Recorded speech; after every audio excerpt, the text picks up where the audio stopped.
Okay, this is my attempt at a cheese nacho. So I took about a cup of this, or like 1 cup, and then I kind of spread it out, as you can see, to about this size, maybe a little less, and then it came out to this, and this is very crispy. So it's about 2 minutes.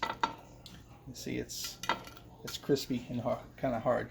So it took me about 2 minutes, and now I'm going to take some ground beef, and I just warmed this up. I'd already made this with a little bit of spices in it,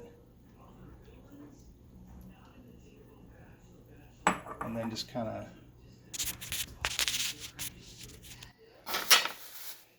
move that around, spread it out. Oops. Hard to do the camera in this at the same time. Okay, now I took some Kerrygold Reserve cheddar. So this is some really good sharp cheese, and just kind of shredded it right over here. So I'm just going to move this around. So the idea is even though the bottom is cheese, still for a nacho, you need to have some melted cheese on top. I'm going to do a little bit more than that. Okay, there we go. So covered with that sharp cheddar cheese. So I have this is really mild. It's Mexican style, so the bottom is really mild, but then I have the really sharp, good cheese on top. And so now, let's see how this works. But I'm going to take this and, dare me, but I'm going to put it in the microwave. So it just works great for melting cheese. And we'll try it for, oops, sorry, my microwave's kind of dirty, 30 seconds. And there we go. It actually took about 1 minute. And let's see. So that looks pretty good. And now I'm gonna go to the next step. All right, and the next step for me is this sour cream sauce that I make. And so this is kind of my deal. I'm sure some other people have already done it, but so what I take is some of this, which is, let's see, where is it? It is this stuff here. So it's monk fruit sweetener with erythritol. And so I'm going to take a couple tablespoons of that, and I know a lot of people hate this, but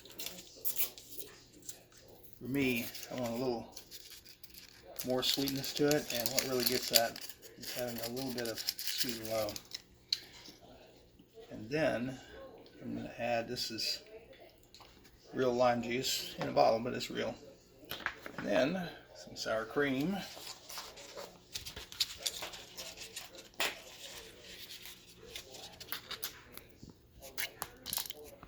And this is really easy.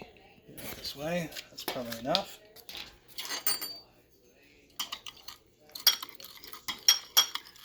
Mix that around. Okay, so I've mixed it up a little bit more, and what I have now is a really sweet, tart sour cream sauce that's really good on a lot of things, but especially things with kind of meat, like this one does. And here is my cheese nacho thing, and we'll just slide it off right here.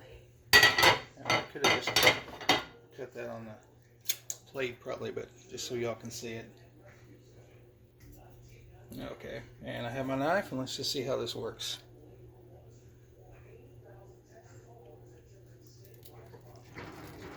So now this is set for a couple minutes. It's kind of hard. There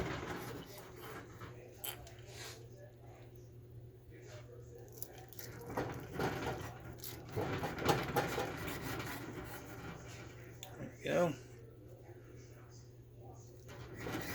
So now I have 4 nachos, and so you can see it still has good consistency. I can pick it up. It isn't too limp. It's not real hard, but it's hard enough. Okay, and I've plated that now. Take some of the sour cream sauce and just kind of whip a little on each one here.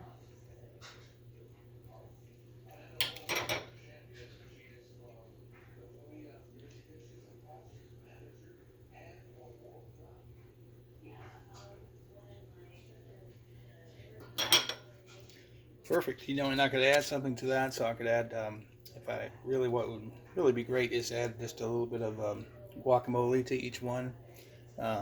If you're not carnivore, you could add some jalapenos or something, but this is a pretty much zero carb or close to zero carb nacho.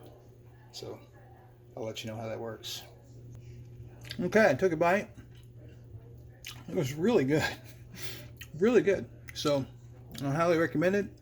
Should take not very long at all, especially if you have the meat already prepared. And you can have a zero carb nachos.